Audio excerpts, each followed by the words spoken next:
বেপাৰ বাণিজ্য আজি বৃহৎ পুঁজিপতিৰ আগত বৃহৎ পুঁজিপতিৰ যি ব্যৱসায় আগ্ৰাসনৰ আগত আমি টিকি থাকিব পৰা নাই, আমি ধ্বংস হৈ গৈছোঁ। 40 লাখ যদি নিবনুৱা আছে, 1 লাখ 1.5 লাখ কি কৰিবা? উঠি অহা নৱপ্ৰজন্মৰ ভৱিষ্যতৰ ৰাস্তা কি কৰি খাব তেওঁলোকে? মোক কৈছে নেটৱৰ্কিঙৰ পাৰ্টটো আপোনালোকে কৰি দিয়ক। ঠিক আছে, মই কৰি দিম। আজি নাই মোমাইতকৈ কণা মোমাই ভাল, মই কৰি দিম। মই অন্তৰত দুখেৰে মই সেইখিনি কামকে কৰিবৰ কাৰণে মই 10-20 হাজাৰ টকাৰ কাম। এতিয়া আমি সেইখিনিতেই আমি নিজকে সীমাবদ্ধ ৰাখিব লগা হৈছে। আজি কাম বন নাই। আমাৰ অসমৰ যিখিনি খিলঞ্জীয়া মানুহে ব্যৱসায় বাণিজ্য কৰি সেইখিনি সুৰক্ষাৰ কাৰণে কি ব্যৱস্থা ল'ব চৰকাৰে? বৃহৎ পুঁজিপতিৰ আগ্ৰাসনৰ ফলত সকলো বেপাৰ বাণিজ্য ধ্বংস হৈ গৈছে আৰু অহা 5টা বছৰত আপুনি বেপাৰী বিচাৰি নাপাব। বেপাৰ বাণিজ্য নাই এতিয়া। মেক্সিমাম দোকান বন্ধ হ'বলৈ গৈ আছে। মাত্ৰ দোকানখন খুলি ৰাখিছে, বেপাৰ দিনটোতে বিক্ৰী নোহোৱা। সেই বহুত দোকান বন্ধ হৈ গৈছে। নমস্কাৰ বন্ধুসকল, আজি এটা গুৰুত্বপূৰ্ণ বিষয়ত ভিডিঅ'টো বনালোঁ। মই এজন ব্যৱসায়ী বুলি কৈ মই নিজে গৌৰৱ অনুভৱ কৰোঁ। হয়, ইমান বছৰ ব্যৱসায়ী কৰি ঘৰ সংসাৰ চলাই আছোঁ। যোৱা 25টা বছৰ 2000ৰ পৰা মই ব্যৱসায় আৰম্ভ কৰিলোঁ। ভালেই চলি আছিলে, খুব বেছি ডাঙৰ নহ'লেও মই ঘৰ সংসাৰ চলাই আমি চলি আছিলোঁ। কিন্তু বৰ্তমান অৱস্থাত আমাৰ অতিকৈ শোচনীয় অৱস্থা। মোৰ বুলিয়ে কোৱা নাই, বহু ব্যৱসায় বাণিজ্য আজি নাই। এই কথাবোৰ চৰ্চাও নহয়, মিডিয়াতো চৰ্চা নহয়, সামাজিক মাধ্যমতো চৰ্চা নহয়। মানুহে নকয়, হয়তো কোনোবাই লাজত নকয়, কোনোবাই ভয়ত নকয়, কথাবোৰ নকয়। কিন্তু কথাবোৰতো ক'ব লাগিব কোনোবাই। আৰু এনেকৈ কিমান দিন? আজি বৃহৎ পুঁজিপতি গোষ্ঠীৰ আগত আমি টিকিব পৰা নাই। যোৱাকালি মোৰ লগত এটা ঘটনা ঘটিলে, মনটো অতিকৈ মোৰ বেয়া লাগি আছে। তাৰপিছত যোৱাকালি আৰু কিছুমান ঘটনা ঘটা চকুৰ আগত দেখা পাই আছোঁ। অসম এছেম্বলিত যি ধৰণৰ পৰিস্থিতি উদ্ভৱ হৈছে, যিবিলাক কথা আলোচনা হ'ব লাগে, চৰকাৰী পক্ষত থকা নেতাসকলে বা বিপক্ষত থকা নেতাসকলে যিবিলাক কথা আলোচনা কৰিব লাগে, এই কথাবিলাক আলোচনা নকৰে। অনৰ্থক কিছুমান ইছ্যু তৈয়াৰ কৰি তেওঁলোকে সময় পাৰ কৰি থাকে।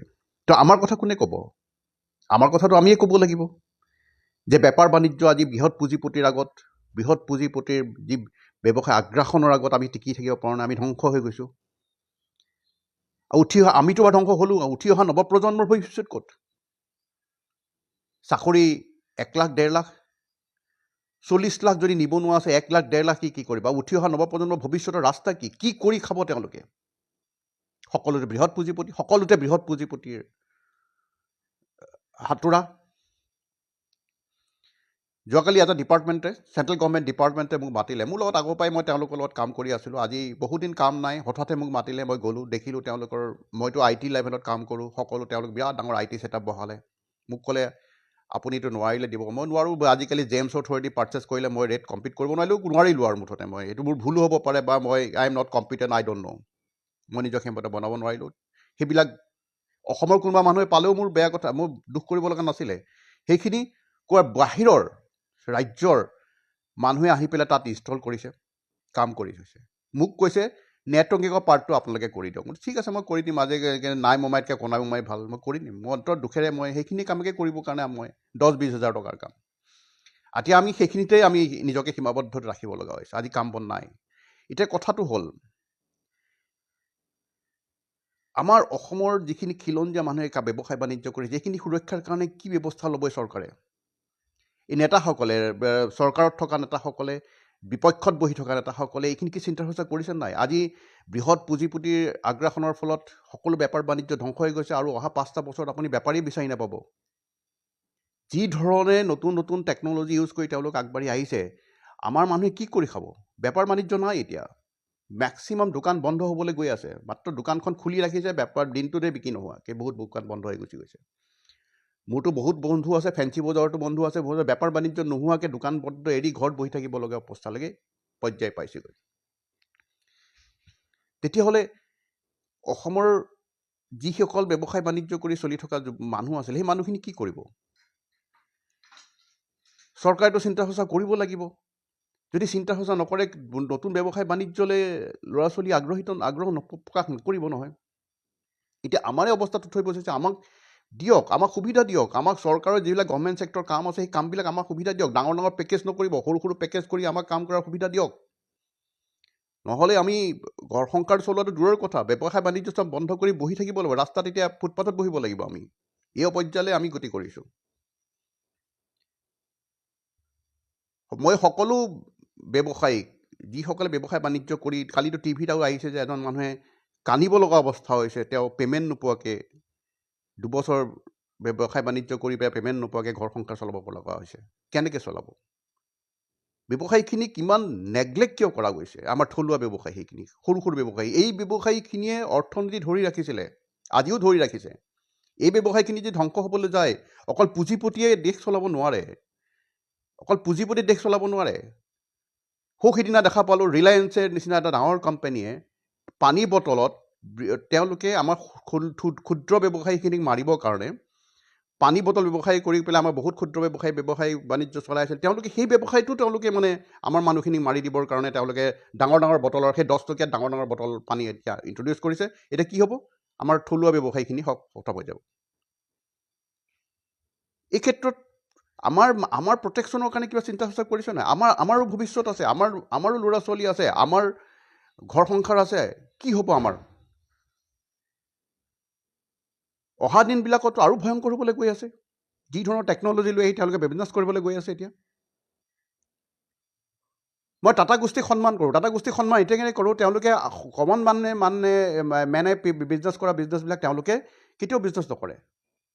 তেওঁলোক ইণ্ডাষ্ট্ৰিত নতুন প্ৰডাক্ট বনাব, সেই প্ৰডাক্টবিলাকে আমাৰ থলুৱা ব্যৱসায়ীসকলে বেপাৰ বাণিজ্য কৰি চলি আছিলে। এতিয়াতো বেপাৰ বাণিজ্য সাধাৰণ মানুহে কৰা ব্যৱসায় বাণিজ্যবিলাক বৃহৎ পুঁজিপতি সোমাই গৈছে। চব্জি বেপাৰৰ পৰা মাছৰ বেপাৰ, কণী বেপাৰলৈকে চব সোমাই গৈছে তেওঁলোক।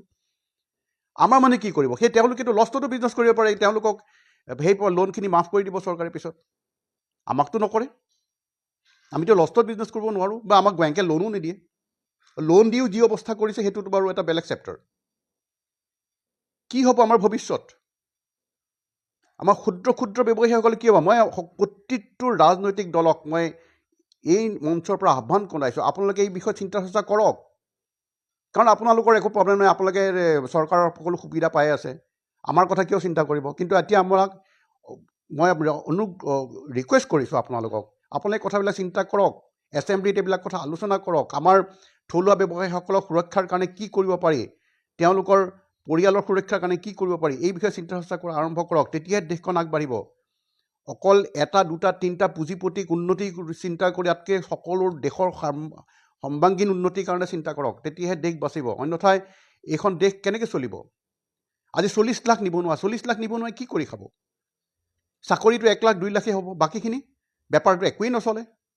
মোৰ 25টা বছৰৰ অভিজ্ঞতা বেপাৰৰ পৰা কৈছোঁ, কোনো বেপাৰেই নচলে এতিয়া, যি বেপাৰে দিয়ক।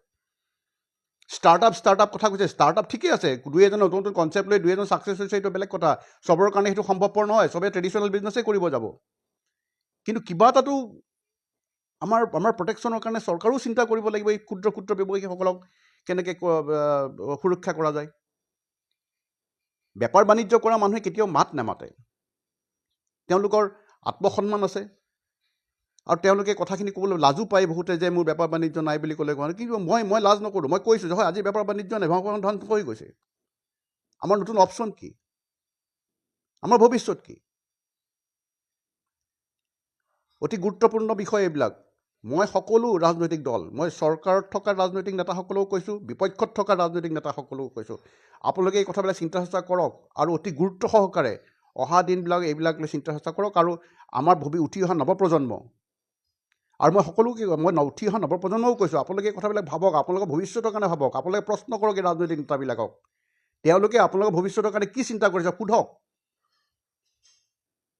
তেতিয়াহে যদি আপোনালোকৰ ভৱিষ্যত কিবা পথ ওলাব পাৰে আগলৈ।